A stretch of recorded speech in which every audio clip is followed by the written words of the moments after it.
تقریباً 6 سال different universities میں as a visiting faculty member پڑھا ہے، اور میں ایجوکیشن سسٹم کو اچھے سے سمجھتا ہوں اور ان ٹچ بھی رہا ہوں ان سے. ابھی ریسنٹ ٹائم میں دبئی میں تھا، اور میرے بیٹے نے مجھے کہا کہ آپ نے PSP 5 لے کے آنی ہے. تو I was in a mall of Dubai, تو وہاں میں نے اس کے ریٹ پوچھے تو ڈیٹ واز اراؤنڈ 2000 درہم. میں نے کہا ابھی چھوٹا ہے، اتنی مہنگی اس نے کیا کرنی ہے. خیر مطلب میں نے کہا ابھی اس نے توڑ بھی دینی تو میں اس کو PSP 3 وغیرہ، میں گیم ڈیولپر نہیں، مجھے پتہ نہیں ہے اس لیے ان چیزوں کا. تو میں نے کہا PSP 3 کا یا 2 کا جو بھی ہے سرچ کر کے میں نے دیکھا، پتا کیا، تو وہ کہتے ہیں کہ یہ 2019 میں آئی تھی، اب تو یہ آبسلیٹ ہو چکی ہے، یہ آپ کو کہیں نہیں ملے گی. میں نے کہا 5-6 شاپس پہ نہیں، تو سب کا یہی آنسر تھا. سو آئی واز تھنکنگ کہ یار جب ٹیکنالوجی 4-5 سال آنے آئی ہے جو پہلے، وہ اب مارکیٹ میں ایگزسٹ ہی نہیں کرتی، اس کو کوئی بائی کرنے کے لیے تیار نہیں، کوئی بیچنے کے لیے تیار نہیں.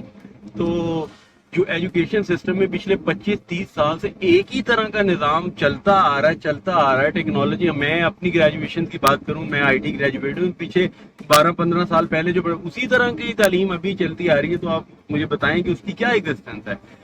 وی do have a software house, تو ہم انٹرویوز وغیرہ کرتے رہتے ہیں.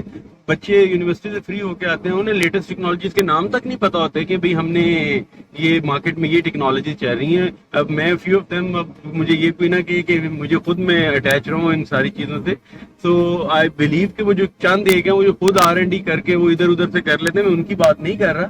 مطلب ایک پورے ایجوکیشن سسٹم کی بات کر رہا ہوں. ہمیں تو وہ معلوم ہی نہیں ہے کہ وہ ہم نے کدھر سے لینا ہے، کیا نئی ٹیکنالوجیز ہیں. نہ ٹیچرز کو پتہ ہے، نہ اسٹوڈنٹس کو پتہ ہے. تو ٹیچر اسٹوڈنٹ ہم سب کو، مجھے آپ کو سب کو سیکھنے کی ضرورت ہے، اور ایک ایسا سسٹم تاکہ مطلب ہم لیٹسٹ ٹیکنالوجیز پڑھا سکیں. اور یہی ایک ڈومین ہے لوگوں کو ہم کمپیٹ کر سکتے ہیں. جنرل سائنس میں تو ہمارا ڈفرینس ہی بہت زیادہ ہے. ٹیکنالوجی میں اسٹل ہم مطلب لوگوں دنیا کے ساتھ مل سکتے ہیں. تو دیر is one way, the way forward وہ یہی ہے کہ بھئی ہم محنت کریں، نئی ٹیکنالوجی سیکھیں سکھائیں اور آگے چلیں. ادر دین دیٹ مطلب یہ خواری دلالت، یہ نمبرز پروڈیوس کرنا، جی اس سال اتنے IT گریجویٹ نکال دی ہیں، بھئی کیا فائدہ ان کا. What's the point we are trying to make it, کہ بھئی نکال دی کدھر نکال دی آپ. جاب تو ملتی نہیں، انٹرنشپ نہیں ملتی لوگوں کو. ادھر وہ ملے گی کیسے؟ مطلب وہ کمپنیز کو جی ایکسپیرینس ہے، کمپنیز تو اپنا فائدہ ہی دیکھیں گی. The the only and solely purpose of any company to make the company lucrative.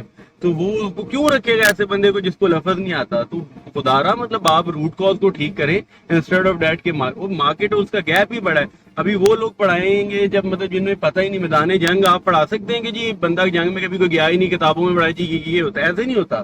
آپ کو جانا پڑے گا، آپ کو روٹ کاز سمجھنی پڑے گی. میدان جنگ میں اگر جنگ کی کسی نے ٹول سیکھنے تو اس کو بیچ میں اترنا پڑے گا. یہ کتابوں سے یہ نہیں ہوتا. اسی لیے جب تک مارکیٹ انوالو نہیں ہوتی انسٹیٹیوٹس میں، اور وہ مارکیٹ کے لوگ نہیں پڑھاتے، یہ آپ چینج نہیں لا سکتے یہاں. مطلب یعنی کہ ان چیزوں کو اسکل سیٹ سب ٹیچرز کی اپڈیٹ کیجئے، تاکہ مطلب ہم یہ کریپ کوانٹٹی جو ایسے بلک میں پروڈیوس کرتے جا رہے ہیں، جو اپنے اوپر بھی بوجھ ہے، اور جو ماں باپ کی اتنی فیسیں جب چلی جاتی ہیں تو پھر وہ جو باہر نکلتے ہیں مطلب لاٹ آف ایکسپیکٹیشن، وہ اس ایکسپیکٹیشن کے بوجھ تلے بندہ دب جاتا ہے. وہ کیا نکلے گا ادھر سے؟ خاک نکلے گا. وہ ماں باپ کو پتا تھا جی ایک ہی چشم و چراغ ہے جی، جو مشکل سے پڑھا کے اتنی فیسز دے کے کیا کہ آپ یہ کچھ کرے گا. بھائی اس کو تو انٹرنشپ 25,000 کی انٹرنشپ پہ بھی نہیں کوئی رکھے گا. کیوں رکھے گا؟ کمپنی اس چیز کو نہیں سمجھتی آپ کتنی فیس ہے. ان کو یہ ہے کہ آپ کتنا کام کرتے ہیں. If you are good in it, if you are tech savvy, there are a lot of jobs in the market. The people are just searching that kind of people کہ جو ان کا کام کر سکیں. بہت جابس ہیں. یہ ٹیکنالوجیز کی بات یہ نہیں ہے آپ کو آتا کیا ہے، دیٹس ریلی میٹر. تو یہ نظام کو اپڈیٹ ہونے کی اشد ضرورت ہے. یہ جو کرپل کر رہا ہے لولا لنگڑا.